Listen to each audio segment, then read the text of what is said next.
Hey there. Thank you for tuning in. I'm here once again with Paul Ben David McNeil. My name is Elton Judah McNeil, and we are going to be talking about death. Hey, Paul. Hey, good to be with you again. Yeah, it looks This like... time I'm here in Bozeman. All right. I like your setup. You got the gun up there, banjo, and you cling to your banjo and guns. Life and death.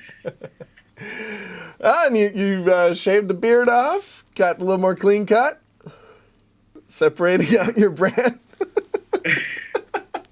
Yeah, trying to distance myself from you a little bit. No, I shave regularly just to keep people guessing. Yeah, as do I, although it's been a while. All right, so today we're talking about death, not the happiest of subjects, but something that I've been thinking about a lot, just with, death and suffering. I think as I get older, as people around me get, like Dad, Tata had his 90th birthday. Our grandfather. Yeah. I think, just in terms of me and thinking about my time coming to be the grandfather, at these gatherings, or Dad will be, or, both Mom and Dad getting older, Chan and I getting older, our kids getting older, that kind of thing. It's starting to think about death and how little I think about it. I guess that's what bothers me, is not... death does scare me, but not enough. And I feel like it's not just that in today's society where we don't experience it, we don't live life with death as a part of it, but it's the fact that we live life as if there isn't any death, and we try to mitigate, against it as much as possible, and really compartmentalize it out of our life. Yeah, I think there's a big difference between recognizing death as inevitable and dealing with good death versus bad death, or just dealing with death in general, and what we have, which is sort of, like you said, almost unspoken hope that there will be no death, or, avoidance of it, and sort of, just living this sort of idea of perpetual youth and perpetual, like everything's going to be going the way that it always has. When the fact is, we're all going to die. Yeah. And that's what people do. They die. Yeah, and that's something that I think a lot of people don't come to terms with. And besides that sort of nebulous, how does it work out? Well, people don't they don't get exposed to death. They don't see dead bodies. They don't go to funerals. And many people, sure, there's a lot of people who hunt, but it's still a small segment of society. And I think one value in hunting and being around people who hunt or trap or something like that, is that you have to come to terms with death, and you have to ask the hard question. Yeah. It's not easy to explain. And I think people who, if you're a vegan or something like that, I think there can be good reasons for that. And in some ways, those people are dealing with it even more so. They're coming to grips with, something died for this burger. Something. Yeah. Okay, let's begin the barbecue. Oh, hey, little guy, what are you doing? Oh, no. Everyone, meet your meat. No. Why are you doing this to us? Well, in my opinion, not enough people have looked their dinner in the eyes and considered the circle of life. There's a connection with the actual process. It's not just this thing that appears for your pleasure, right? Yeah, and it's the distance. I mean, I recently wrote a short story about a guy who's struggling with this question and ends up sort of working it out by killing house pets. And Yikes. Exactly, yikes. So the revulsion that people have Yeah. towards killing house pets, Yeah. very visceral. Like, uh, you can talk about killing people and get a weaker reaction. Yeah, And if you interesting. talk about killing house pets. Yeah. Meanwhile, so I did a little research for this story. Turns out there's 10,000 animals killed for food or whatever for human use every minute. 10,000 per minute. The fact is, thousands and thousands of animals and people, they're going to die anyway. And most of them are going to die horrible deaths. And even, in the richest country in the richest time ever, go to an old folks' home. Mm-hmm. Go to a hospital. The final minutes are not pretty. Right. The final hours are not pretty. And in many cases, the final years are not pretty. I was at a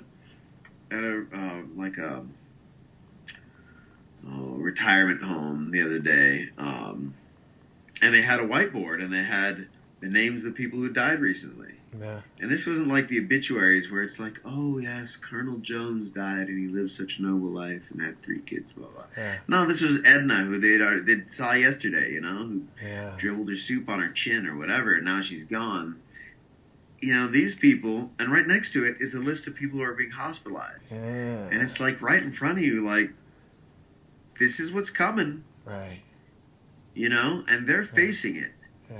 And the fact is, it's coming for all of us. But I think the problem for me, because I know what you're saying, and I do sympathize with that idea. But the problem for me is when we start to compartmentalize death, and we want to move it away from us so much that then suffering, and any kind of suffering for our kids, because I feel this in my own life. Like, I don't want my kids to suffer. I don't want them to hurt. That means I don't want them to work. And that means I don't really want them to grow, Well, yeah. And That. and so keeping them, not letting them see death, I don't want to get a pet because it's going to die. They'll be too sad. Keeping them away from sadness, keeping them away from anger as much as possible, and then it's all of a sudden, I feel like I look around and think, what are we just trying to be like lay down on couches and play our harps, until we And phase into heaven or something? And the irony there is that there is a certain death that comes from not living, from not living life to the fullest. And I see people who are deathly afraid, there you go. They're deathly afraid of dying in a car accident, of dying in a ski accident, of, doing all these things, and they don't take any risks. And sometimes I wonder, how much is that a living death, and how much more alive you feel when you're, you think of primitive societies, they're dealing with death every day, but they're very aware, by contrast, of being alive. We push death out in the corner, don't want to see any of that. Sickness, any kind of pain, really. Work is pain, and then we push it, and we can do it so well now with technology. Or like you said, we compartmentalize it. Right. There's the classic sort of embarrassing, what they call domain dependence, of seeing somebody go to a hotel and pay somebody to carry their luggage up to their room, and then an hour later, they're in the gym. Right. And it's like, you spend your whole life trying to get away from pain and sweat and distress, and then you pay money, to go through it, to go to a gym, to have some kind of experience that's risky, to watch some movie that helps you deal with death. It has to be contained and isolated. I heard the reason that horror movies, especially slasher or anything that makes us scared, horror movies have become so popular in the modern age is because of the thrill that people get is something they don't get in normally life. It's this idea, it invokes some preternatural thing in us. What should we be doing? To think more about death, to be more, to let death more into our lives. Obviously, we don't want, to bring dead bodies or, what have you. Right, but we want to expose ourselves to the reality of death that is already out there. Exactly. I think you've already brought up some good points. You said you've been to a retirement home. I think that Yeah, I think go to a morgue. a morgue. You know, yeah. Wow. There's bodies coming in every day, and I think while it could be a little bit sick to go there regularly, I think it's healthy to go there sometimes and just realize these people are dying, and especially like in a big city, Yeah. there's people brought in, homeless people. Mm. This person died, and nobody even knows who they are. And what do we do with that I'm sure in Chicago, Oh yeah. every month there's bodies that they've got to deal with. Yeah. Nobody claimed them. Well, Who and is this person? one thing that I've done, I think it really helps, maybe a step back or maybe a step before going to a morgue, is going regularly to cemetery, visiting cemeteries. Yeah, You that's don't- something You don't we have were lucky to grow up with. I mean, Dad would take us on walks on Yeah. Sundays through cemeteries, Yeah. and I mean it's funny because we think of our culture as being so progressive, and all the chains are off, and people freely talk about sex. But it's funny, previous cultures, like the Victorian age, everybody likes to beat up on them because they were such prudes when it came to sex or things like that. But actually, they were very candid about death. You read literature from that age, and they were very aware of death, and there was a lot of death around people. A lot of disease, a lot of